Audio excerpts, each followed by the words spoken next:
আমার চাহিদা মেটানোর মতন তেমন কেউ নাই। আমি একজন মানুষ খুঁজতেছি যে আমার চাহিদা পূরণ করতে পারবে। কারণ আমার আগে বিয়ে হয়েছিল।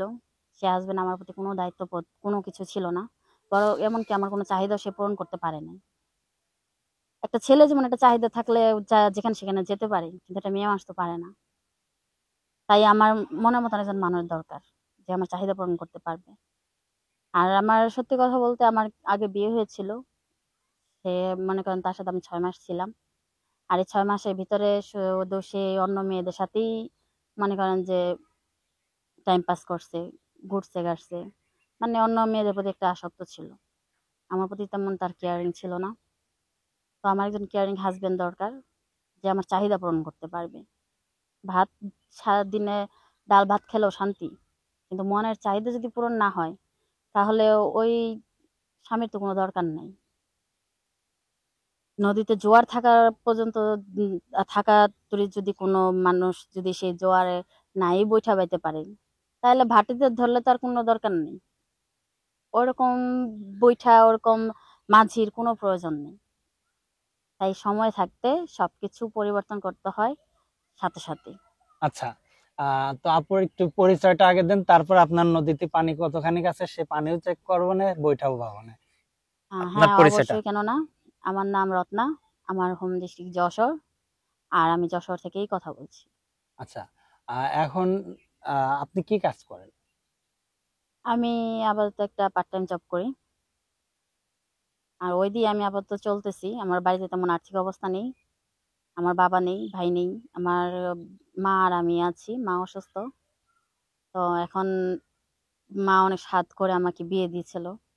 বাকিটা তো বললামই, যে আমার স্বামী কেমন ছিল। এখন আমার এমন একজন দরকার যে আমাকে খুব ভালোবাসবে। আমি ছাড়া দ্বিতীয় কোনো মেয়েদের সাথে কথা বলতে পারবে না। তার যত চাহিদা আছে আমি সেটা পূরণ করব। সেই যোগ্যতা আমার আছে। কত সময় পারবেন নদীতে সাঁতার, কত সময় দিতে দেখেন, এটার পারবেন? কখনো কোনো সময় হয় না। সময় ধরতে নাই। এটা হলো ১-২টা মানুষের মনের ব্যাপার। যদি মনে ভালোবাসা থাকে, তাহলে সারা রাত শুধু কথা বলে কাটানো যায়। না, এখন দেখা যাচ্ছে কি যে সারা রাত রামায়ণ পাঠ করলো আর সকালবেলা যদি সীতা আর কি ডান্স এটাই যদি নাচে নেয়, তাহলে তো হবে না। সেটা তো চিনতেই তো হবে। এখন দেখা যাচ্ছে যে আপনার এখন নদীতে জোয়ার আসছে, অনেক জোয়ার, ঢেউ, প্রচুর ঢেউ। তো এখন আপনার নদীতে বৈঠা বাজে, ওই যে কথা আছে ৩ ইঞ্চি নদীতে সোনার দেহ পরে, একটা গান আছে না, শুনছেন নাকি গানটা? হ্যাঁ, শুনছিলাম। তো এখন ওই নদীতে, যে নদীতে যদি সাঁতারই দেওয়ার মতো যদি মাঝি না থাকে, তাহলে বৈঠা কেমনে পাবে? সেটা তো আমি বলেই গেছি প্রথমেই। বৈঠাটা কেমন হতে হবে? পানির অনুযায়ী কিন্তু বৈঠা হতে হবে। অতি চাপে যদি ভাঙে টেঙে যায়, শক্ত হলে চলবে? ভেঙে যাবে কেন? যদি নিজের মনে জোর দিয়ে, যদি মনে সাহস নিয়ে যদি বৈঠা তৈরি করতে পারে, সেই বৈঠা নিয়ে যদি নামতে পারে, তাহলে সে অবশ্যই পারবে। আচ্ছা, তো এখন সেই নদীর যতটুকু ঢেউ আছে, ঠিক আছে, যতটুকু ঢেউ আসে, কোন টাইমে বেশি ফিল হয়? সেটা আমি বলতে পারবো না।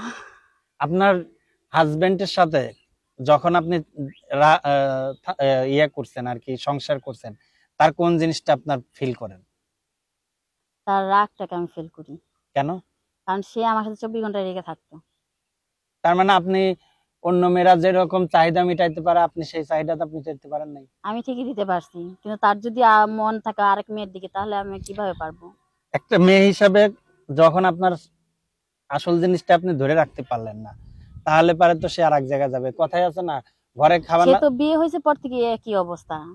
ঠিক আছে? তার অন্য মেয়েদের প্রতি আগে থেকেই আসক্ত। কিন্তু বাবা-মার কথা শুনে আমি বিয়েটা করছিলাম। এখন বিয়ের পরও দেখি তার কোনো পরিবর্তন নেই। তাকে চেষ্টাও করেছি। কিন্তু তার ইচ্ছে সে আকাশের ওই যে ৭ রঙের মতন সে রং পাল্টাবে। তাহলে তো ওই মানুষকে তো কখনো ফিরিয়ে আনা যায় না। আচ্ছা, তো এখন আপনি চাচ্ছেন একটু মাথায় কাপড় দেন তো, আপনি দেখি কেমন লাগে আপনার মাথায় কাপড় দিলে। জানি না কেমন লাগবে। এখন আমাদের কোন দর্শক যদি আপনার পছন্দ করে, হ্যাঁ, হুম। তাহলে আপনার সাথে কেমনে যোগাযোগ করবে, কেমনে? স্ক্রিনে নাম্বার দেওয়া থাকবে। যদি আমার সাথে যোগাযোগ করতে হয়, তাহলে স্ক্রিনে দেওয়া নাম্বারে কল করলেই হবে। এই নাম্বারটা আপনার হ্যাঁ, সবসময় পাওয়া যায়? হ্যাঁ। ধরেন আমাদের কোনো অডিয়েন্স, হ্যাঁ, আপনার সাথে ফ্রেন্ডশিপ করতে চায়, বন্ধুত্ব করতে চায়, বন্ধুত্ব করে যদি সে যদি আপনার সাথে টাইম স্পেন্ড করতে চায়, তাহলে করতে পারবে? হ্যাঁ, পারবো। জামাই গেছে কতদিন? জামাই আরেকজন হাত ধরে চলে গেছে। কতদিন আগে গেছে? গেছে 6 মাস আগে। 6 মাস। তো এই 6 মাসে এখন আপনি একা একাই থাকেন? কি আর করবো, একা থাকি, ভালো লাগে না, এই জন্যই তো এখানে আসা, তাই না? আর তারা যদি আপনার সাথে পার্সোনাল টাইম কাটাইতে চায়, কাটাবে? হ্যাঁ, কাটাবো। আচ্ছা, দর্শকদের কিছু বলতে চান আপনি? দর্শকদের আমার তেমন কিছু বলার নেই, শুধু এইটুকুই বলবো যে আমাকে যদি ভালো লেগে থাকে তাহলে স্ক্রিনে দেওয়া নাম্বার আছে, নাম্বারে আমার সাথে যোগাযোগ করুন, বাকি কথা ফোনেই হবে। একটু কিছু বলেন, আমাদেরও কিছু বলেন, কেমন ছেলেটা আপনার, মানুষটা কেমন পছন্দ? ছেলেটা স্মার্ট হতে হবে, লম্বা, উচ্চ লম্বা, তার বডি ফিটনেস আমার মতন হলেও হবে, আমার থেকে একটু কম হলেও কোনো সমস্যা নেই। মোটা হলে আহ চলবে? বেশি মোটা হলে তারপর প্রবলেম আছে, তাই না? কিন্তু ছেলে মানুষ যেহেতু একটু স্লিম থাকাটাই ভালো। আর তাছাড়া মনে করেন যে তাকে মানে দেখলেই মনে মনে যেন হয় যে হ্যাঁ, দিই। তাকে জড়িয়ে ধরি, এরকম একটা যেন মনে হয়। আচ্ছা, এখন ধরেন যে হয় না যে একটু দুর্বল, যদি দেখতে সুন্দর হইলো কিন্তু আসল জিনিস দুর্বল, তাইলে কেমনে চালাবেন আপনি? সেটা বুঝে নেব আমি পরবর্তীতেই। বোঝার কোনো দুর্বলকে শক্ত করতে হয় কিভাবে সেটা আমার জানা আছে। সাদা লজ্জাপতি খাওয়ায়? সাদা লজ্জাপতি গাছ খেলে নাকি ইয়ে হয়ে যায়, বাঘের মতো হয়ে সেটা যায়? তো জানি না, ফার্স্ট টাইম শুনলাম। আমিও শুনছি অনেকের কাছ থেকে, আপনাদের মতো মেয়েরাই বলে। আমি জানি না, জানেন যারা না? ইউজ করছে তারাই বলতে পারবে। আচ্ছা, আপনি এর আগে কখনো প্রতিবেদন করছেন? না। এর আগে কখনো করেন না? আপনার বয়স কত? 24। 24। হাইট কত? 5 ফুট 4। 5 5 ফুট 4। আচ্ছা, যাক ভালো। তো দর্শক, আমাদের অনুষ্ঠানগুলো বিভিন্ন সময় বিভিন্ন মানুষের জীবনের গল্পগুলো আমরা তুলে ধরি, বিভিন্ন বিনোদনমূলক। আমাদের এখানে অনেক বিনোদনমূলক কথা হয়ে থাকে, কেউ আমাদের এই কথাটি নেগেটিভ নিবেন না, পজিটিভ নেওয়ার চেষ্টা করেন। আপনার নাম কি ছিল যেন? রত্না। আজকের অতিথি ছিল রত্না। রত্না আপুর সাথে আপনাদের ইন্ট্রোডিউস করলাম, আশা করি তার সাথে কথা বলে ভালো লাগবে। যদি আপনার এই ভিডিও আপনার আগের জামাই দেখে, তাহলে কি বলবে তখন? তাতে আমার কিছু যায় আসে না। তার উপর কোনো রাগ আছে? আমার তার উপরে কোনো রাগ নেই, কারণ সে আমার কাছে থাকে না, তাতে আমার কি হয়েছে? আমি কি এত ডেকে ফেল না?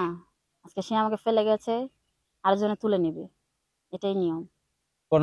কোনো শূন্য স্থান কখনো ফাঁকা থাকে না, কেউ না ওইটাই। কেউ এসে পূরণ করে দেয়। অবশ্যই। আচ্ছা, ঠিক আছে, তো ভালো থাকেন রত্না আপা, হ্যাঁ।